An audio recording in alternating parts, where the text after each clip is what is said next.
Greetings, friends. Seems like the only time I have to go live these days is when I'm driving away from dropping the lad off at school. So I hope the sound is coming through okay, and I ask you to please pardon the bumps and such, and perhaps the lack of eye contact. This is not the case for safety third.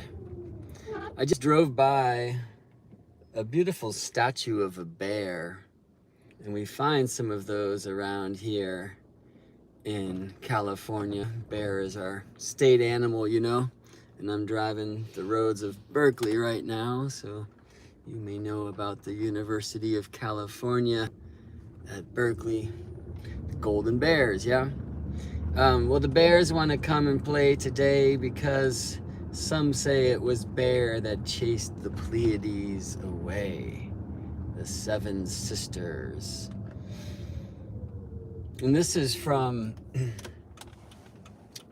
stories told in this land and all around this place we now call North America. And in relation to an amazing formation of stone that sadly is now known as Devil's Tower in Wyoming, yeah.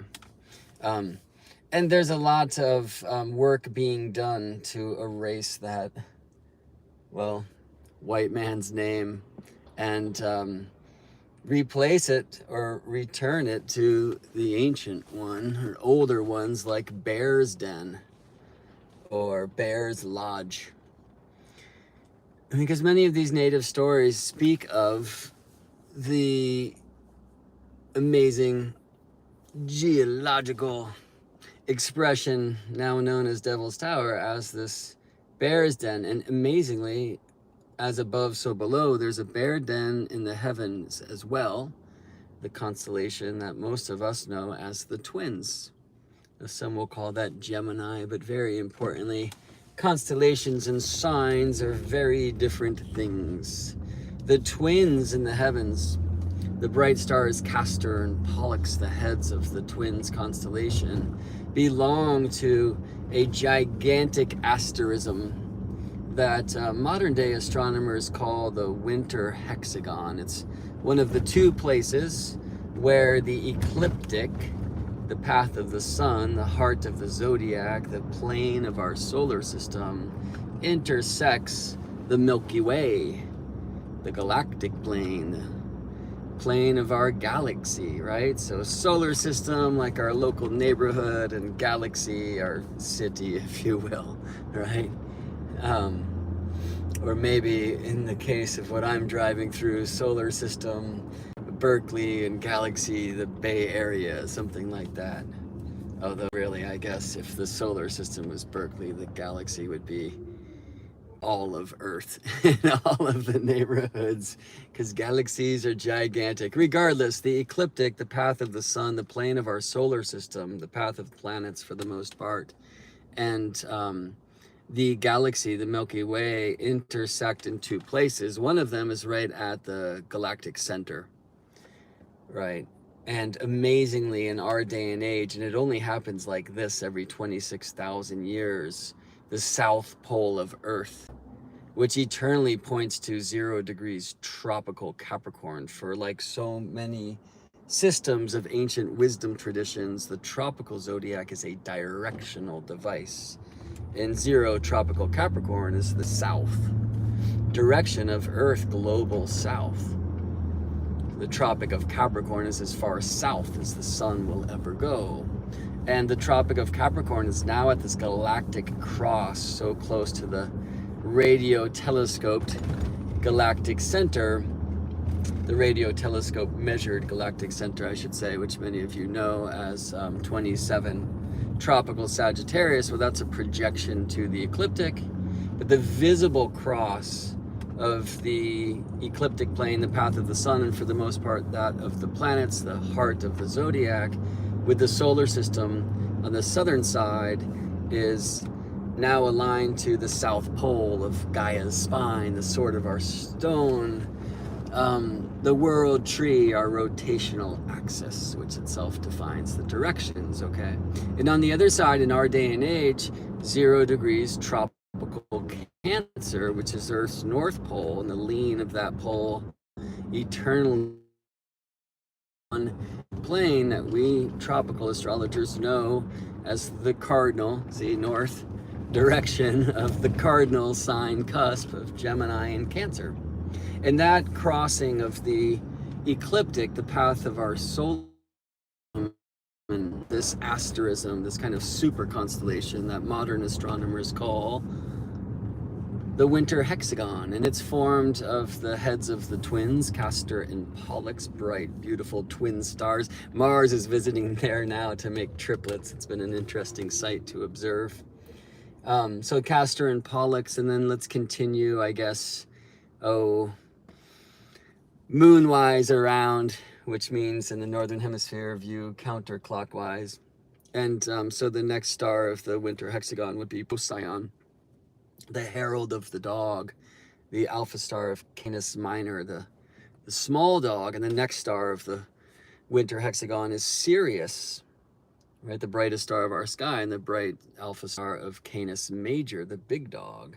And we continue on to the leading foot, the western foot, the one that rises first, the foot of Orion, called the Regal, or some say Rigel. And then continue on from there to Aldebaran, the eye of the bull, who it seems Orion is hunting. Yeah, the bull is here, and here's Orion and his club. Orion's club in our day and age is pointing towards 0 tropical Cancer. It's an amazing galactic alignment.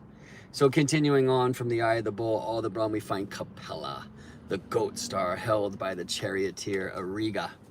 So Capella, Castor, and Pollux. Maybe I need to reverse this for the camera. That could be hard to do, but we'll try. Capella, Castor, Pollux, Procyon, Sirius, Regal, Aldebaran, Capella, Castor, and Pollux, like this, right? For many of the original people of this land where I live, this great asterism that encircles this galactic edge opposite the galactic center crossing of the ecliptic and the Milky Way, they knew this as the sacred hoop. And rather than using Aldebaran, the eye of the bull, in this great formation of stars, they use the Pleiades, which sit on the back of the heavenly bull. And this is why one of the names in the Babylonian days for the Pleiades was the bristle, like this bristle, this tuft of kind of hair at the back of the bull. Yeah. They also knew in the Babylonian days the Pleiades as the stars and the first stars and the cluster. And many of the ancient lunar mansion traditions began with the Pleiades. I spoke, I think last time I was on a live drive last week about Kritika and this lunar mansion, or nakshatra of the Pleiades in the Vedic tradition. But today I want to speak a little bit more about these Americas. So the sacred hoop, this great circle of bright stars in the sky in our day and age surrounding this point where Earth's North Pole leans, 0 degrees tropical Cancer, we're told that the sacred hoop is the place where our souls come from. And that when we die, we will move back through that place to be purified, that the sacred hoop of stars, again, Capella, Castor and Pollux, Procyon, Sirius, Regal, and the Pleiades, that this is the Inipi, the sweat lodge in the sky, that the head of the lion constellation, as most of us know it, for the Dakota people, was like the fire pit where the stones are warmed to bring into the lodge. So we come from this sacred hoop and we will move back through that place to be purified after we died, so that we may then walk the spirit road, which is the Milky Way. It's said to a place that sets in the southwest. Well, surely that is the galactic center, which some of the esoteric traditions know as the Golden Gate. That brings me back to the Bay Area, doesn't it? This Golden Gate Bridge. And now you can see I'm driving beneath a tunnel, and I wonder how the live stream is going as a result. So I want to leave some of the golden keys to be expressed on the other side, just in case we're frozen. Thanks to those of you who are joining me here live and writing messages like that. Good to see you, Robin. I can't see questions to answer. Wish I could, but I will try to answer questions that I can't hear anyway. And I'm seeing flame, flame, flame. Good. So that makes me feel like the live stream, even through the tunnel, was okay. But we were talking about bridges and golden gates. But actually in the heavens, the Golden Gate is the galactic cross, the ecliptic and galactic crossing currently on the southern side, which is galactic center. Rises south of east and sets south of west. So this is kind of the destiny of the soul after we move back through the sacred hoop to be purified and walk the spirit road, the Milky Way, to this place that sets in the southwest. Galactic center, the Golden Gate, and some of these esoteric traditions that knew galactic center side as Golden Gate or the Golden Key of St. Pete. The Silver Key or the Silver Gate is on the other side in the midst of this sacred hoop or this winter hexagon, where the Milky Way is crossed by the ecliptic exactly opposite from galactic center. So when you're looking towards that space, like looking towards the Club of Orion, the feet of the twins, your back is to the center of the Milky Way galaxy. You're looking out most efficiently towards intergalactic space. Pretty amazing, right? We know these things now, and it kind of feels like these things were known then. There's many stories of that sacred space of the heavens seeming to be a place of our soul, and in this case, I mean SOL, sun's origin. For example, you may know that it is said that Asur, or the one that the Greeks called Osiris, was murdered by his brother before he could produce an heir. But Thoth came to help and fashioned this golden phallus for the reconstructed Osiris, above which, as a falcon, his queen Isis flew to become magically impregnated by their child, whom she gave birth to. This was Horus, the Avenger, Horus, the sun of our sky. So what does this have to do with Orion? Well, it's said that after Osiris passed through the Duat, the underworld, that he became these stars in the heavens that you and I mostly know as Orion. And beneath Orion's belt, at least from the northern hemisphere point of view, above Orion's belt in the southern hemisphere point of view, is Orion's sword, which contains a very fuzzy star that's no star at all, but rather the Orion Nebula. And I wonder if this tale, that Orion's sword, of course, being this golden phallus of Osiris from which the sun Horus was born, I wonder if this tale is telling us that it is the Orion Nebula that birthed our star.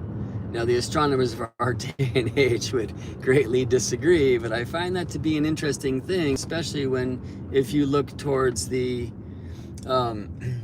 Mayan traditions, or at least in whispers I've heard. There are 3 stars there in that same space known as the Hearthstones. So one of them is one of Orion's belt stars, Mintaka.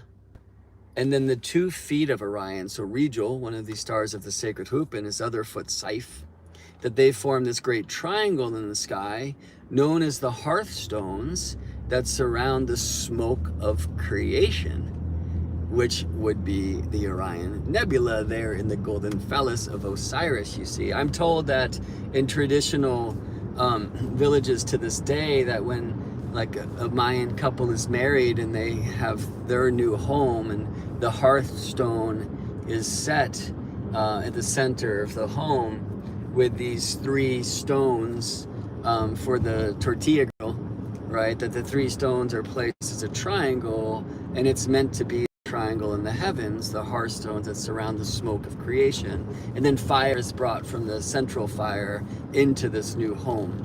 It's a beautiful thing, yeah? So we're hearing this story from the Maya of Orion zone, right? These hearthstones that surround the smoke of creation. This story from Kemet, the land we now know as Egypt, where Osiris and his golden phallus that magically co-created the sun of our sky would be Orion Nebula. I could show it to you in all sorts of esoteric art, including the apotheosis of Washington at the ceiling of the United States Capitol building, but maybe that's a tale for another time. For the Lakota, we hear this story that Orion, who's part of the sacred hoop structure, this gigantic asterism of the sky, is this place where our souls come from. Is this saying perhaps that our sun comes from there? What about all these stars that are nearby? You know, there's some interesting astronomical research that's going down now, and I really have to understand it more to speak this as some kind of truth. But you can go look to different models of interstellar phenomena that are not based upon the gravity model that is professed by astronomy today, but rather more of an electromagnetic or plasma-based model. So look to like the Thunderbolt project, if you will, where there's this idea that our star soul, right, and our solar system therefore is traveling on this kind of braided filament, this current of energy, and that we're traveling in the same, in the same braid, but opposite to Sirius. We're kind of traveling together, and that we're traveling around this column that's the travel of Arcturus, and that whole thing is orbiting the Pleiades, right? As the Pleiades themselves orbit galactic center. So this is an amazingly trippy thing, right? If you've studied precession, and by the way, I will soon be teaching a deep dive workshop on the 3 zodiacs: precession, procession, and the turning of the ages. So please be on my mailing list at GeminiBrett.com if you would like to know about how you can join us for that journey into sacred space. We'll look at the structures of the thing, the science, but also certainly the essence of the thing, the sacred. If you know about precession, it's said to be the result of Earth's 3rd motion, right? So hear this, because this is going to come through in our Pleiades StarryTelling that we're finding our way to. I'm passing Bear Creek Road. How fun is that? Because we're going to talk about bears. So the primary motion is Earth's rotation, right? This is the daily motion or the diurnal motion. Earth spins, right, in 24 hours with respect to the sun, in 23 hours and 56 minutes with respect to the faraway stars, the so-called fixed stars. This is the solar and the sidereal day, respectively. But regardless, that spinning of the Earth, we here on Earth experience is the spinning of our sky. The Earth spins from the west to the east, so we on Earth notice this rotation of the planet beneath our feet by witnessing the heavens spinning from the east to the west, rising in the east, resting in the west. This is the primary motion of the heavens. And it's, by the way, for we astrologers, the motion that carries the sun, the moon, Mercury, Venus, Mars, Jupiter, Saturn, and the invisible crew, and the stars of the zodiac through the houses of the chart, rising in the east at the ascendant, culminating at the midheaven, and setting in the west at the descendant before heading into the underworld to do what? Down beneath the ground. Every day, as the earth spins, the sky spins, and the spinning of the sky brings the stars through the astrological houses, or traditionally called the places, these places in the heavens. All right. So where were we? Right, that's the primary motion. The secondary motion is the motion that's most primary to astrology, at least these days, which is the orbital motion of the planets. Let's just talk about the planet Earth. As we orbit the sun, our north and south pole are reoriented to to the sun itself, right? So once a year, the north pole of Earth is leaning towards the sun. That's called the sun ingress tropical Cancer. At that time, it shines directly above Earth's Tropic of Cancer. See how that works? And it's north. It's Earth north leaning towards the sun. Every month when the moon orbiting the Earth gets to that northern lean, that's the moon moving into Cancer, and it's highest in the northern hemisphere sky, like this, right? So the orbital motion is the motion different, also called moonwise, because moon gets through the signs most rapidly. So primary motion, the spinning of the sky, the daily motion, often said to be sunwise because most dramatically expressed by the sun, which is the only one whose rise takes us from night to day and set takes us from day to night. And also called the same because that spinning of the sky is not the result of what the planets are doing, but rather the result of what our planet Earth is doing, right, in our spin. Now, as far as the sun moving through the signs, the secondary motion of the sun, that's also a result of what our planet is doing. Yes, our planet is orbiting the sun, and our experience of that yearly motion, annual motion of the Earth, is sun moving about us, right? Going through Earth's signs. I swear, well, at least I will say my belief in my model, the signs are not coming to Earth from the sky, but rather emanating from the core of the Earth outward. Okay, so I appreciate seeing that these terms are new to me. Yeah, these are the astronomical terms that are so core to the fundamentals of astrology, really, like earth astrology, as I like to call it. So I'm glad you get to hear them here. And yeah, I hope that you'll tune into some of my courses sometime, because I do all this with animations. I spend countless hours creating, so you can see these things the best that I can show them, not only hear them in words. I did not plan to become an animator, but that's the only thing I can do, is create these like moving pictures to try to express this motions of the heavens. But it's these motions, of the earth beneath our feet that again cause the sun to go through the houses every day and through the signs every year. That's the primary and the secondary motion of the sun, respectively. And they're both going to be keys to these Pleiades stories that I want to share with you. The third motion of the earth, astronomy today teaches as axial precession. And it's the idea that the north and south pole of Earth, our rotational axis, is wobbling with respect to the heavens. And I ask, well, what is it wobbling on? And the general idea, and this is Newton's theory, is that the gravity of the planets, especially the moon and the sun, are kind of pulling on Earth's, muffin top. That the Earth, because of our spin, is not perfectly spheroid, but that we have this equatorial bulge. And that bulge is kind of being affected by the gravity of the sun and the moon in such a way that it creates this wobbling effect. And the result is that while north and south will always be where they are here on Earth, like where I'm parked right now, north is that way, and I could just walk that way and swim or fly or do whatever and eventually find my way to Santa's place at the North Pole, right? And that will be just as true in 2,000 years from now. But 2,000 years from now, that direction north will not point towards Polaris in the sky. Pole star, Polaris, North Star is only the North Star in our day and age. It's actually becoming more north, becoming more aligned to the North Celestial Pole over the next 70 years or so. But in a couple of thousand years, our North Pole will not point to Polaris. It won't be called Polaris anymore or North Star anymore. It will still generally be in the north, but we'll have a different North Star.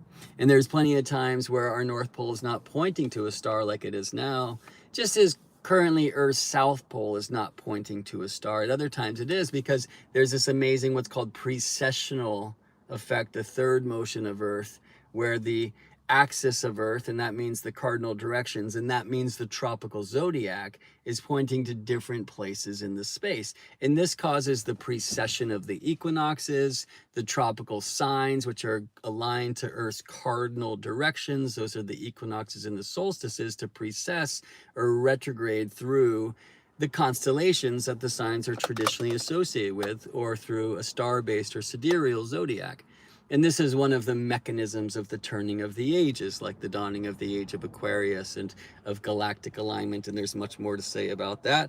And I do greatly look forward to teaching that in a kind of deeper, esoteric way than I ever have before in this coming deep dive workshop, the three zodiacs, precession, procession, and the turning of the ages, where we will also there track the very origins of astrology. All right, anyway, that's for another time. So Newton's theory of precession, which also, by the way, we experience as the procession of the stars against the cardinal directions of Earth, and therefore moving forward through the tropical zodiac signs. For example, my favorite one of the seven sisters, the Pleiades, is Maya. Why? She is the mother of Mercury. Got to just share that a beautiful raven just landed right behind me, and I can see in my side mirror and now in my rear view, there's a constellation in the sky called Corvus, crow, blackbird, you know, with a bright star, one of Mercury's magical stars, a Bohemian star called Algorab, to which Mercury, the planet Mercury, was aligned at the time of my birth. So it's fun to say that word Mercury and suddenly see crow in my rear view. They're guiding beings for me, guiding stars for me. And anyway, Mercury's mother, or Hermes' mother in the Greek, is Maya. His father is Jupiter, who visited Maya in a cave on Earth.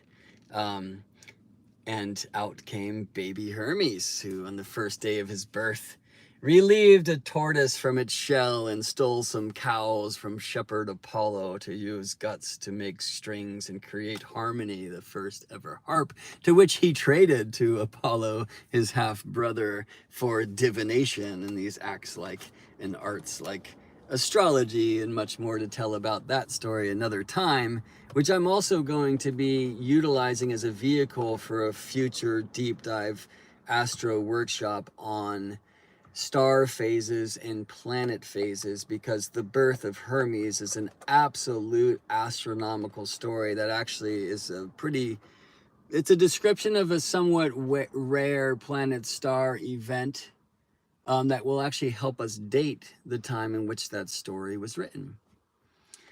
Stories of the stars, the starry-telling. So Newton's theory of precession was written at a time when, though the Copernican revolution had gone down and we remembered the heliocentric or sun-centered nature of our solar system. Maybe you saw a raven fly just then. Anyway, at that time we had remembered that the sun was at the center of the system, but the idea was that the sun was fixed and not moving through space. As it used to be, the earth was fixed and everything was moving about this central earth. Right now it was like a central sun, the center of the universe, and everything was moving about that. Well, we know differently now, and there's even new models suggested, like the one I shared before of our sun and Sirius on the opposite sides of a twisted braid of kind of electromagnetic plasma travel around the path of Arcturus, which itself is orbiting the Pleiades, and the central star of the Pleiades, Alcyone, which means center, as that orbits the galactic center. And, you know, wheels within wheels within wheels. And it's mind-blowing, but also heart-opening if we allow ourselves to just like envision that beautiful expression without trying to grasp at the smoke, you know? All right, well, back to the smoke of creation, which is here in this sacred hoop structure. So as above, so below, these stars of the sacred hoop, Capella, Castor and Pollux, Procyon, Sirius, Regal, the Pleiades, as above, so below, they live in the heavens, they also live on earth. And they each have a geological expression in the place that these days is called, you know, the Black Hills. Or really like the Badlands with Devil's Tower, you know? Nice names, white man. Anyway, I shouldn't cast stones, I guess, but there are many now who are arguing for this place now called Devil's Tower to be returned to its ancient name, which is the Bear's Den, or the Bear's Lodge. And the Bear's Lodge in the sky is the twins. So in the secondary motion, I want to share this with you. Let's say the moon, for example. When moon is aligned with Pleiades, okay, which sit on the back of the bowl, and in our day and age, the Pleiades mark the cusp of tropical Taurus and Gemini. In fact, it was the year 2000, if you're into that whole Gregorian trip, where Alcyone, the central star of the Pleiades, the brightest star of the Pleiades, processed after traveling through tropical Taurus for more than 2,000 years, processed into tropical Gemini. That happened in the year 2000. And this year, 2023, on June 11th, June 12th for some of you, if you're into that whole Gregorian trip, Maya, the mother of Hermes, one of the daughters of Pleione and Atlas, one of the doves of the heavens, the Pleiades, will process after more than 2,000 years traveling through tropical Taurus into tropical Gemini. Amazingly, that morning, I will watch clouds allowing, fog allowing, Mercury, Hermes, and Maya rise together and then culminate together just an hour before Maya processes into tropical Gemini, a sign that we call Mercury's home. How about them apples? A thing that happens before then, coming very soon to a theater called You, is this year's new moon in the tropical sign of Taurus, and the very late degrees of tropical Taurus will align to the Pleiades. And this will be our last new moon aligned to the Pleiades, this significantly for 19 years, the Metonic cycle, which will be one of the featured rhythms in another deep dive workshop to come on realigning ourselves to cosmic time, sun, moon, and star calendars, and what we can do to work more rhythmically.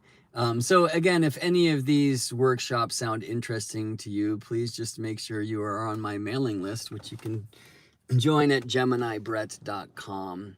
I don't send out much, but I will be sending out soon a little map of when these different workshops will be taught throughout this year. Okay. I'm teaching a fixed stars workshop right now. So I guess I should get to the point of it all. Okay, so look, if we see the moon at the Pleiades, and we can't right now, why? Because the sun is with the Pleiades. They are under the beams. So we won't see a moon with the Pleiades because they are behind the burning fires of our sun, the beams of our sun.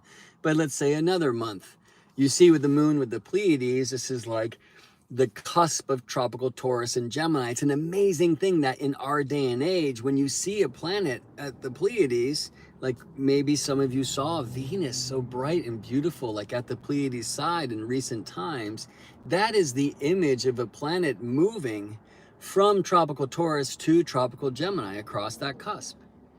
Unless that planet happens to be retrograde and then it's going from Gemini to Taurus, okay? But moon will never retrograde, neither will sun. And while we can't see the sun moving through the stars, we'll go blind trying. So the original zodiacs, of course, were lunar, for we watch the moon moving through the backdrop of the constellations, or the so-called fixed stars, which stay fixed in their relationship to one another as the wandering stars, the planetas, like Mercury, Venus, Mars, Jupiter, and Saturn, and the luminaries, sun and moon, are seen traveling through the stars, but the sun is the only one we don't actually see traveling through those stars because we'll go blind trying. Yeah. So sun calendars are kind of a different thing than a visual traveling through the stars calendar like ancient calendars of the moon. Anyway, when the moon is with the Pleiades on the back of the bowl, she will next move in her secondary motion through the signs to the horns of the bowl, to another one of the Bohemian stars, the magical stars of Mercury, a star called Aldebaran, the eye of the bowl, okay, which is called follower, and we're gonna get back to that. And then the Pleiades will move on from the bowl to the twins, all right? Well, this is really important as I get finally to the StarryTelling. But before we get to the twins and the bear's den, let me first tell this story. And this has to do with the primary motion, the spinning of the heavens. So that's the framework for the idea that Aldebaran, the eye of the bowl, the royal star, is the follower. Following what? Following the Pleiades, okay? Because as the Pleiades rise in the northeast, then Aldebaran rise next in regards to these brighter Bohemian stars. And the Pleiades then culminate at the midheaven, and then Aldebaran does. The Pleiades will set, and then Aldebaran does. Aldebaran, because the spinning of the earth, and therefore the spinning of the sky, just follows the Pleiades from the rise to the reach to the rest and to the roots beneath the ground before rising again every day as the earth spins and therefore the sky spins, okay? So Aldebaran is the follower. Now, it's also one of the eyes of the bulls whose horns stand between Orion and the Pleiades. And maybe we could say in that regard that it looks like Orion is hunting the bull, the primary motion, the spinning of the sky, as Orion chasing the bull in the heavens. But there's old stories that suggest that Orion's actually chasing the seven sisters, the Pleiades, and perhaps therefore the doves, oh, let's get back to that, flew to the bull's back so that they would have protection from this hunter who is eternally chasing. All right, so before I speak about that hunter and Orion, let's speak about the bear chasing the Pleiades. So there's many different Native American stories about the Pleiades as seven sisters or 4 boys and 3 girls, or all these different kind of versions of these children who are being chased by a bear. Some say many bears. Some say one of the girls herself kind of was playing with magic and turned herself into a bear, and she started chasing her siblings, like not wanting to, but she was a bear. That's what bears do. Anyway, there's many different versions, but there's these stories of bear chasing these children, and the children kind of praying for salvation or running from this bear, right? This amazing, powerful beast. And then they run onto the short stone, wishing that it was tall enough to keep them from the claws of this bear, and indeed their prayers are heard, and the stone begins to rise and rise and rise, growing like a tree, and the bear is scraping at that stone's side and cutting these grooves into the stone as it just climbs and climbs and climbs into the heavens, bringing these children into safety and all the way into the sky, where they exist to this day as the stars that most of us know as Pleiades. And that those grooves that the bear was scraping into that stone as it ran around trying to climb and get to these children that it was chasing are now those strange and odd but beautiful scrapes that you see in the Bear's Lodge, this place which sadly white man has come to call Devil's Tower. So that amazing geological formation, which is on Earth the representative of in the heavens the Bear's Lodge, which you and I might know as the stars called the Twins constellation, is on Earth as Bear's Lodge or Bear's Den, which sadly has been called for a couple hundred years on most maps Devil's Tower, and that name will change soon. We'll say there's one other interesting thing that I've been sharing in my fixed stars class, and it's definitely not too late to join that, by the way, friends. GeminiBrett.com/stars. Be plenty of videos waiting for you there, and we'll be having a live jam tomorrow and some study sessions left to go. But you know, the story of Close Encounters of the Third Kind. Are you familiar with that film? With Richard Dreyfuss, who, by the way, was born with the Pleiades rising, becomes obsessed, as many others do, with Devil's Tower, and he's like building it out of mashed potatoes and paper mache and stuff, and finally sees it on TV. There's this wonderful image I've been showing with his gigantic paper mache Devil's Tower, and then Devil's Tower on the screen as he's realizing that this thing that he's been seeing in his visions and obsessively creating is an actual place. And then he goes there, and that's where he and all these other people who have been called see this visitation by extraterrestrials. Well, how many stories have we heard about Pleiadians and Pleiades being channeled and whatnot? And here we have in this movie, though I don't believe they're saying that people come from the Pleiades. I don't think they say anywhere specific, although I've got to watch it again, that they're looking at this place, I'll call it the Bear's Lodge, okay, as a place of kind of this communication between earthly realm and the heavenly realm. Well, that's in these old stories, and I wonder if who was it? Steven Spielberg, right, who made that film Close Encounter of the Third Kind, if he knew this. Okay, so importantly, look, by the primary motion, the spinning of the sky, Orion chases the Pleiades. And I believe, therefore, although it's not typically said this way, like for the Lakota, Dakota, Nakota, like the star wisdom that we have remaining, or at least exoterically expressed in the open book, the Orion was the hand of the chief. I was actually just hanging out with this amazing young lady called Rumi, a daughter of an astrologer. And we were outside in Arizona, and I was like, what are those stars? And she said, it's a hand. I was like, what? Like, how amazing.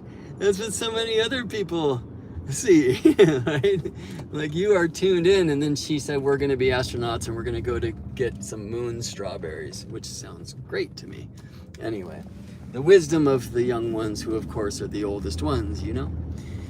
Right, so this image I feel of the Pleiades being chased through the sky by Orion might have Orion starring as that bear that's chasing the young girls. Now, so that's the primary motion. That's just the spinning of the sky. Like, you can't go anywhere on Earth. Well, there's very few places on Earth where the Pleiades and Orion actually just never rise at all. But most of us will see, in one way or another, this bear of the heavens, or Orion, this hunter, chasing the Pleiades through the sky every night, except at these times of the year when the sun is there, so we can't see them at all because they're behind the beams. It's very important stories about Orion himself, who was blinded for some obnoxious thing that he did. And he had to go and be led to meet Apollo in the east to have his eyesight restored. That is all about a star calendar, speaking about the time of the year, which is coming very soon as I record this in late May of 2023, or any year in modern times in late May and June. The sun will come to Orion, and we won't see Orion, but then later, as the sun has passed Orion by, Orion will now have what's called heliacal rise, rising before Helios, the sun, reborn in the eastern sky, and that's where Orion's sight was restored, you see? There's also tales about how at that time his ability to walk on the water was taken away. Well, that tells us much about ancient connections to this starry story, for Orion walks on the water no more. Well, not at least from the Greek point of view. So I'm getting ahead of myself. That's a tale for another time. But let me just say this. In the primary motion, Orion chases the Pleiades through your sky every day and night. Much easier to see when it's nighttime and the sun is on the other side. So there's many stories of the Pleiades being chased by a bear. or by some hunter dude. I'm gonna get back there. It's gonna get a little trickier, okay? Anyway, by the secondary motion, the orbital motion, which Moon conducts most quickly, right? From Taurus to Gemini to Cancer, right? Spending about 2 1/3 days in each sign on average. Moon just flies through our zodiac. She's the quickest teacher of these starry mysteries.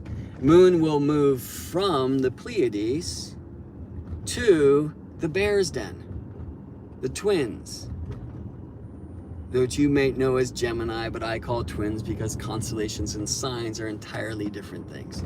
So this story of the bears chasing the Pleiades, and then the Pleiades climbing or being taken up by this ascending tower, right? The Bears Lodge on Earth, these days called Devil's Tower. It's a story of astronomy and astrology. It's a story of the spinning of the sky with Orion or the bear chasing the girls, the Pleiades, and then also the orbital motion. Like, you know, Jupiter will take a year to get from the Pleiades to the Bears Lodge, but the moon does that same thing in like a day or a day and a half. All right. So we're seeing the secondary motion, which is the orbital motion, and the primary motion, the spinning motion, or the motion through the houses primary and the motion through the signs secondary, all embedded in this beautiful tale. Right, so now let me tell a tale that sounds a lot less beautiful, and it's a tale from Greece, which said that the Pleiades themselves, now they were daughters of Pleione and Atlas. Pleione, a sea nymph, and Atlas, I mean, the whisper is he was the king of Atlantis, y'all. So do something with that, just for a little bit, okay? King of Atlantis. Anyway, Atlas was one of the Titans, right?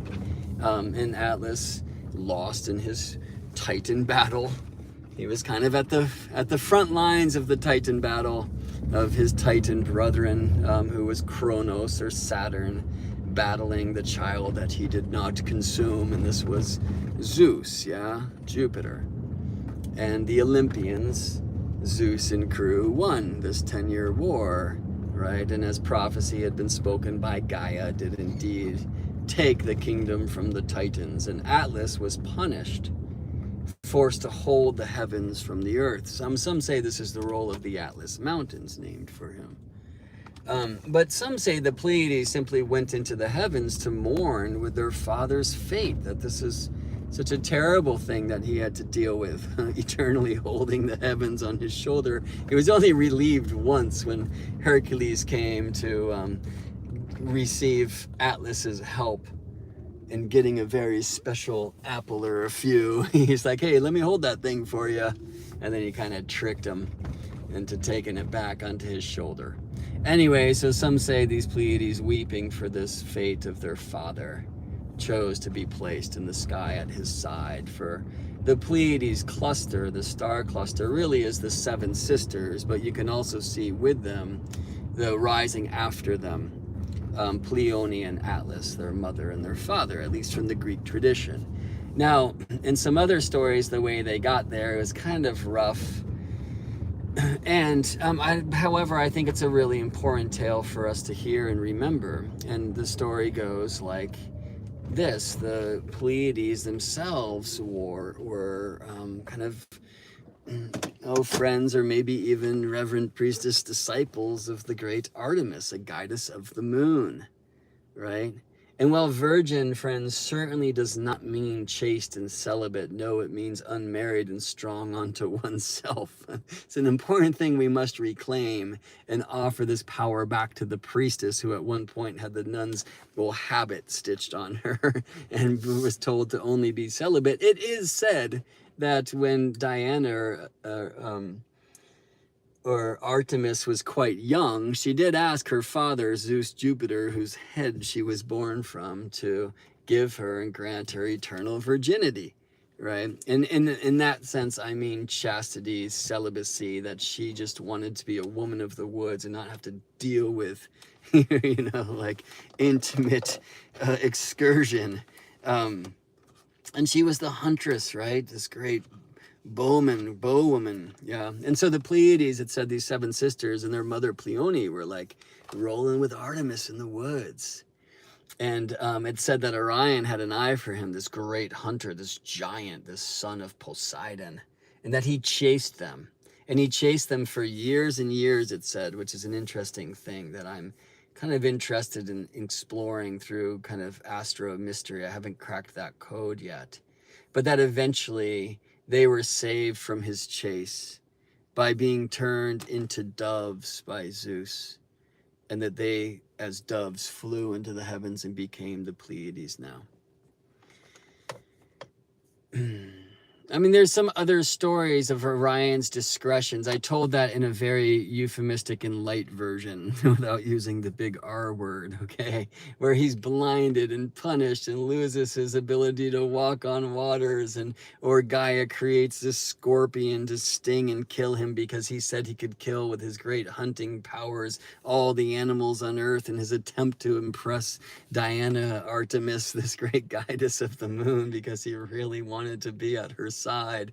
And then he chases the Pleiades. We hear stories from the original people in Australia about this old man chasing the Pleiades, like tales from all around the world. Well, it's in your sky because the Earth spins. Orion chases the Pleiades. You're never going to get away from it. But I think this is really important because there's stories here about the hunter Orion. Now, I prefer the true shepherd of Anu, which was an image for Orion back in the day. Or I prefer this image of Asur, or you may know as Osiris, like dead and reborn to be stationed in the heavens as a god of heavens and the underworld, Orion in our sky, to this hunter Orion, this kind of arrogant hunter. But there's such important stories in the ancient tales. When in the northern hemisphere is Orion most prevalent in the sky?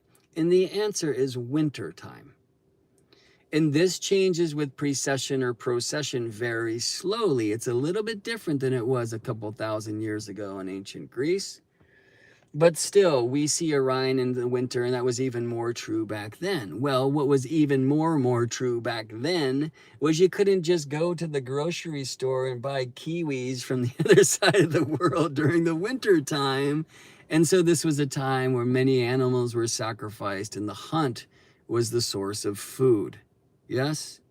So just dig into the truth that this idea of the hunter speaks about seasonal calendar and working with the stars in such a way that we are told when to plant, when to harvest, when to move from here or there to find the berries on the bush. And yes, indeed, when we must hunt and kill to survive. Well, this might be a stretch, and I'm not a hunter. And I think that there are some very beautiful and like reverent hunters out there. I've spoken with many, and it's like, why do you do that thing? And it's, are you just collecting trophies? And like, no, there's a different thing going on here. And I'm not a vegetarian, so, you know, I can't point fingers at all.